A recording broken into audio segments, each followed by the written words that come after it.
Like I said, we're going to be starting a project. Our project is called the CDA Architectural Design Project. So the City of Coeur d'Alene is looking for innovative thinkers to design a unique architectural piece that symbolizes the city and the people that make up the city. The mission of their project is the City of Coeur d'Alene wants to create an architectural design that fits in the Coeur d'Alene Resort, outside of the resort, or attaches in some way to the resort.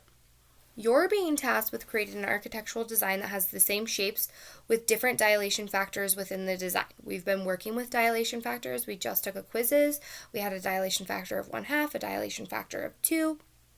You don't have to use those dilation factors. There's so many different factors you can use.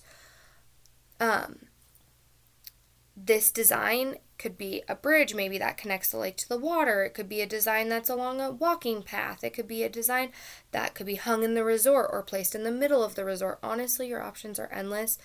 This is whatever you're thinking, whatever you would like to do, showing me that you know how to use dilation factors. Our essential question is, how can I use dilation factor to create an architectural design? This project is to really get me to understand that you know how to use a dilation factor. I want you to think outside the box. I want you to be in charge of how you want to do this project. So some of it is a little vague because I really want you to have most of the thinking in this project. There are 4 steps that you're going to have to follow while doing this. The first step is to create an architectural design in pencil that uses at least one dilation factor within the design. So you're going to create an architecture design using grid paper, using a pencil first. That's the first step that we're starting with. Super important that we start with pencil first, just because we might make mistakes and we might add things or change things. At least one dilation factor means that we could have one or more, but you need one at least. Step 2 says explain what materials will be used to create the design, explain what the dilation factors are, and then label side measurements. So are you using metal? Is it plastic? What type of material is it? Explain what the dilation factor is.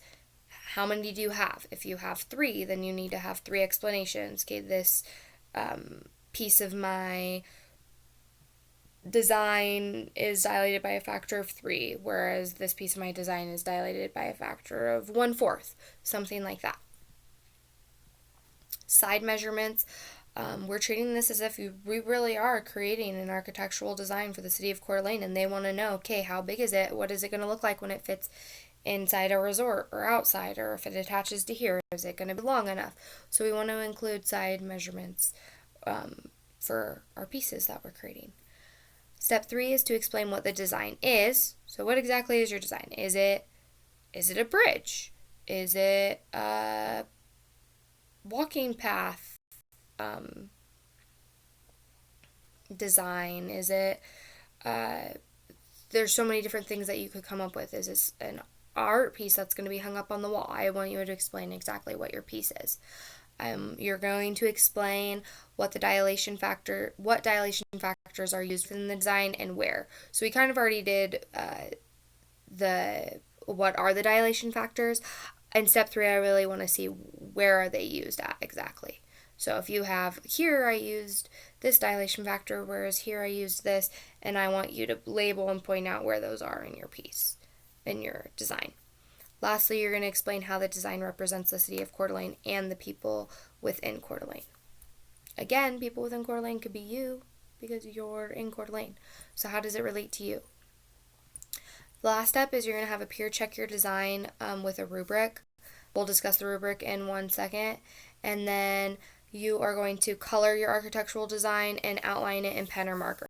At least I want it outlined in pen or marker. If you don't want to color it and it's black and white or something like that, it just needs to be outlined then to look nice and neat.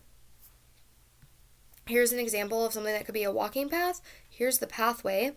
If I go through it, they're rectangles or squares, and they get smaller, so they shrink as I get to the middle. Once I'm in the exact middle, they start to stretch as I walk back out of it.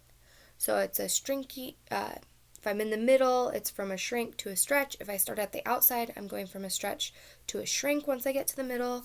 That's a pretty cool architectural design. There's so many options out there for things that you can do. And it's also, this is an opportunity you can research online and Google things. I don't want you to take from somebody else's ideas, or steal their ideas and do exactly what they're doing, but you can take from their ideas and be like, oh, I kind of liked this. I want to try something similar. That is okay with me. Here's the rubric that we're going to be graded on.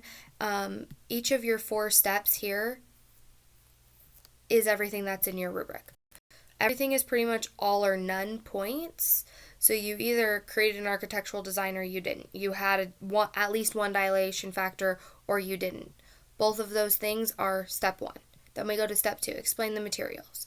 This says that you explain what a dilation factor is. You labeled the correct measurements. Those are steps 2. We have step 3, step 4, and so far are all in here. They're going to be a total of 40 points. When your peer is going through, they're going to go through and they're going to edit each of these. And there is here, I've checked with a peer and they graded my rubric, and the graded rubric is attached to my project. You're going to get points for attaching your rubric to your project that another peer graded. Throughout each step, we'll come back and talk with them. For now, we're just going to be at step 1, thinking of ideas. So go ahead and share out what you would like to think about for your architectural design and what ideas you may have or what you're thinking.